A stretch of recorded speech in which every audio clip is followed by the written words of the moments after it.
ndithetha nawe kungenzeka ukuthi nawe uzibhaqa uphakathi kweconfusion ebusuku nje ungenzeka okokubana ngabe uzibhaqa uphakathi kwesiphithiphithi nezidubedube xa umuntu ephakathi kweconfusion akazazi okokuba ubheka phambili akazazi okokuba ubheka ngasemva ubomi bakhe iba ngathi bume ndawonye wayelapho uDaniyeli kwasisixeko seconfusion abantu be-confused abantu bekhonza izithixo makabonge uYesu kusemveni kokuba isizwe sakaSirayeli sathi sathinjwa ngamaKhaledi balapha ke ngoku oDaniyeli kulomhlaba weconfusion balapho oDaniyeli kulomhlaba wabantu aba-confused kuba sometimes kuyenzeka isimo senhlalo nesimo sendawo sibaguqula abanye abantu umzekelo singabamba kule ncwadi yesitshilelo sifumana sibana ngaba ukhona ibandla pha uYesu alibhalelayo ngoJohane ibandla laseLaodike ithi iBhayibhile apha eLaodike kwakukhona ichibe lalikhona elichibi lalisithi nokokuba kushushu nokokuba kuyabanda kodwa lihleli lidikidiki kulapho ke ngoku kuwakhona ilizwe lithi ndiyayazi imisebenzi yakho okokubana ngaba awubandi futhi awukho shushu ngenxa yakho yokubungabandi futhi ungekho shushu ndiyakuhlanza ndiyakukhupha emlonyeni wami ngoba kuyenzeka okokubana ngabe isimo senhlalo abanye abantu sibaguqule ibandla laseLaodike lathintwa sisimo sedami ladikidiki kunjalo ke nasentlalweni yethu wayelapho uDaniyeli kulomhlaba wamaKhaledi kulomhlaba weconfusion eBhabheli befika abantu bephithizelekile befika abantu beconfused befika abantu benqula izithixo makabonge uYesu ithi iBhayibhile ukumkani uNebhukhadinezari wenza isiphakamiso sokuthi makuncedwe kuziswa abafana abasuka kwimizi yaseJerusalem kwizindlu zamaJuda abafana abatsha abafana abahle abafana abakrelekrele ukuze bazawuphatha imfihlelo zakhe ithi iBhayibhile wanyanzelisa ukuthi ekudleni kwabo zebatreyini iminyaka emithathu kodwa xa bedliswa zebadlisa ukudla okudliwa nguye bangcamliswe kwiwayini engcanyulwa nguye ukuze after 3 years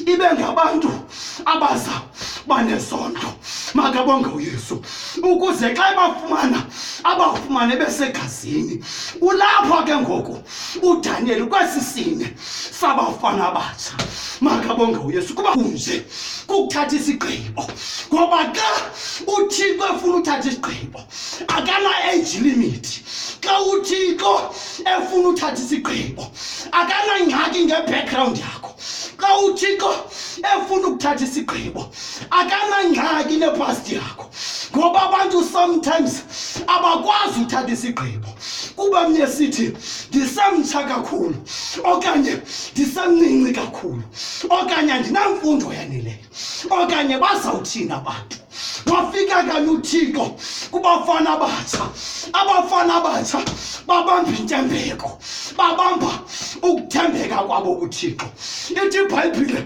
uDaniyeli wagqiba enhlizweni yakhe ukuthi yena angeke azingcolise ngokudla kakakumkani ebusuku nje mphulaphuli ndivumele ndithi isigqibo senzayo siso sidetermina ikamva nefuture yakho isigqibo senzayo siso esicela ukuthi wophila nakamva okanye wofa abanye abantu bachabalala ngenxa yezigqibo abazenzayo kukhona inhlobo zabantu abathathu endihalela ukuthi ngagqitha kuzo kukhona umuntu ebomini ogqibayo kuphinde kube khona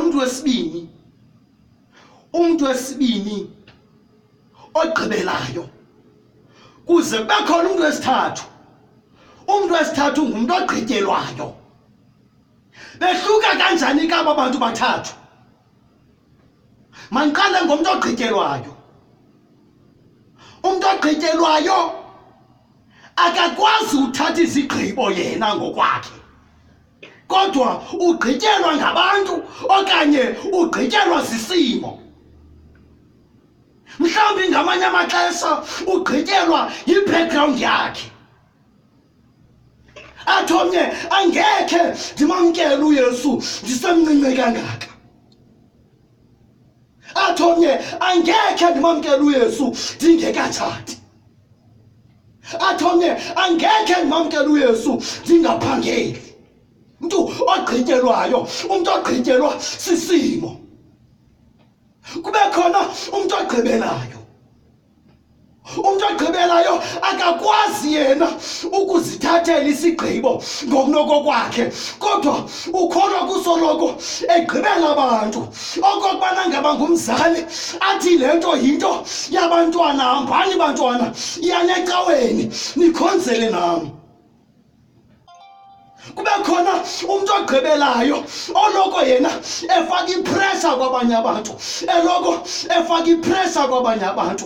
Mphulaphuli kuloo ndawo ukuyo kusengenzeka ukuthi nawe wafakelwa ipressure, kuba namhlanje kukhona abantu ongathi noba ungazuya esimokolweni ubuze umuntu drug addict okanye alcoholic, ubuze bakwenze kanjani, athi sitshomi ezaba kunobangela wokuba ndilapha. Makabonge uYesu, akazange agqibe kodwa wagqityelwa, wamamela abantu abagqibelayo. Namhlanje ke ndifuna ube ngulo muntu ogqibayo, uyeka ugqityelwa, ubayeka abantu abagqibelayo, kodwa uthatha isigqibo ngobomi bakho. Okokubana ngaba isigqibo sakho sinento kwenza nokubanjezelwa ngotshomi. Today you need to make a decision about your life. Singabanye zathi tshomi sikhona, sikhule ekuhlaleni, sikhule elokishini, uphithizela khona izinto, but we decided okokubana ngaba akekho sendleleni yam, ngcono ndisuke kunokuba ndiyowutshabalala naye. Sikhulile nabantu njengabantu abakhule elokishini, sakhula nabantu sabebona ontanga besifa, sabebona ontanga bengamaxhoba endwala neziyobisi, but we took a decision ethi mna ebomini ndifuna uba yigraduate, mna ebomini ndifuna ukwakha ikhaya lam, mna ebomini ndifuna ukwenza oku noku. Uyazazi factors ezingaba kunobangela wokuba ikamva lakho liphelele endleleni. Today, this evening, you need to make a decision about your life. Ubayeka abantu, uyayazi into efunayo, uyayazi into ekulungeleyo. Kusengenzeka aba bantu bakugqibelayo bakugqibela kuba ezindlela zabo zikholekile kubo, but wena wawudalela usuku likaThixo. You need to make a decision yokubuyela kuThixo. Ithi iBhayibhile unyana olahleko wathi akuziqonda, wathatha isigqibo esithi noba ndinjena but ndawubuyela kubawo. Ndithi bawo donile ebusweni bakho nakwamazulu, ngoko ke mandingabisaphinda ndibizwe ngokuba ndingunyana wakho. Andiyazi ingxokolo ophakathi kwayo.